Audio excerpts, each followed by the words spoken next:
So my question, is it bad to have a job? Is it out of style to have a job? Is it not cool to have a job?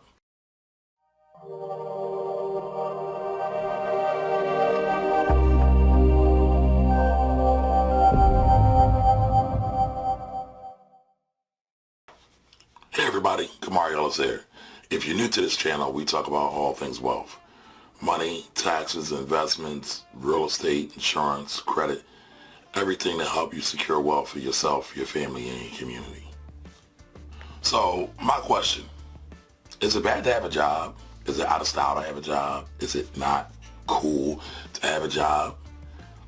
It's just funny. I've been seeing all this shaming, this job. I call it job shaming. I don't have a term for it, but let's call it job shaming, like it's a really, really bad thing.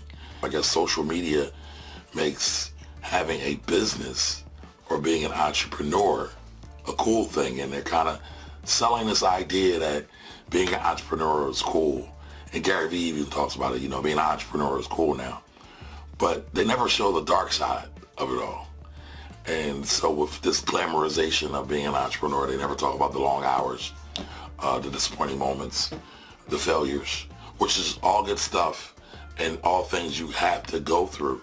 But I think it's bad when we shame having a job, when actually having a job can lead to becoming an entrepreneur, can lead to becoming a millionaire or a billionaire. But what's the overall goal?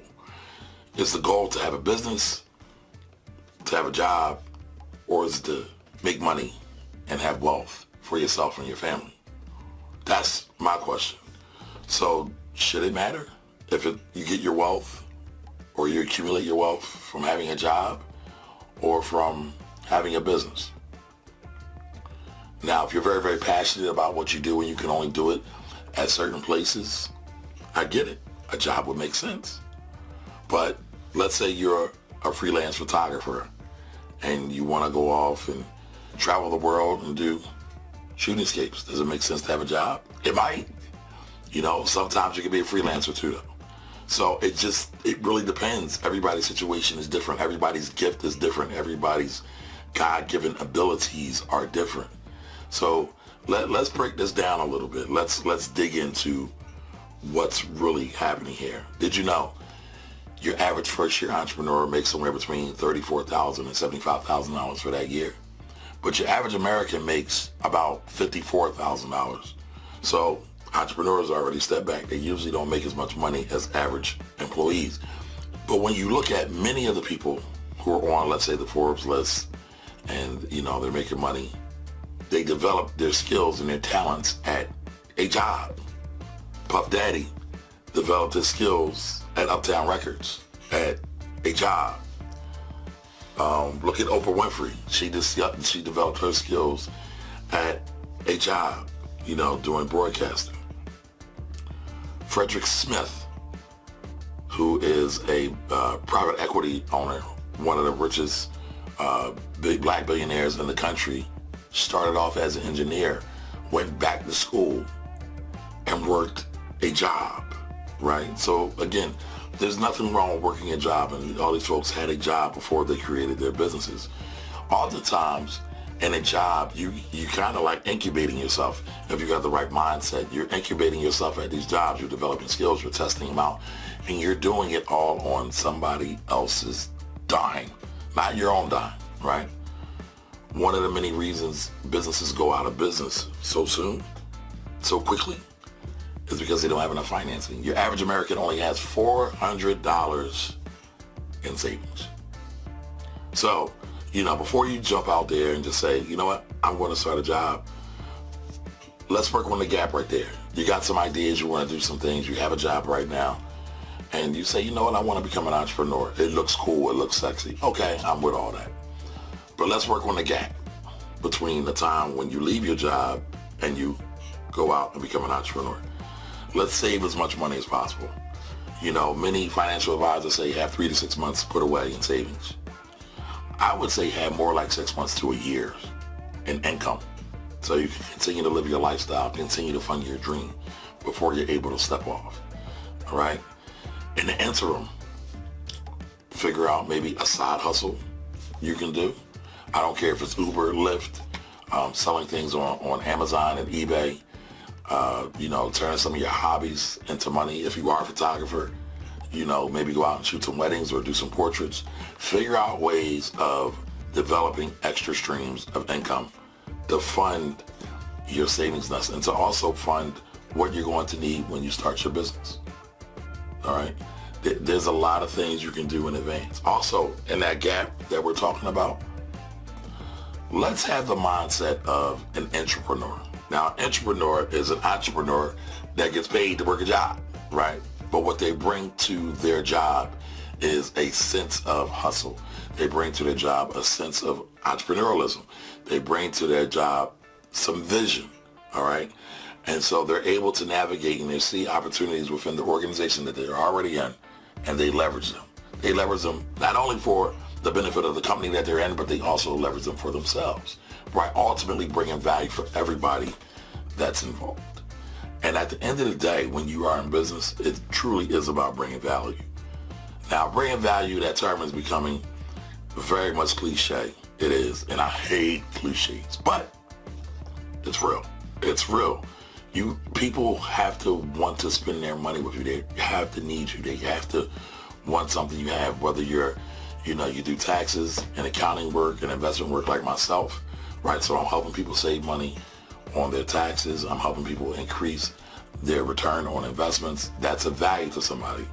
If you are a dressmaker and there are a bunch of people that want to go on proms and they want to look pretty on their proms, or they want to have a wedding, they want to have the perfect dress in their wedding, you have to figure out what it is that you do and why it delivers value and communicate that value. But let's not get into job shaming people with jobs, right? Let's not do that. Let's figure out how to make the best out of every place that you are.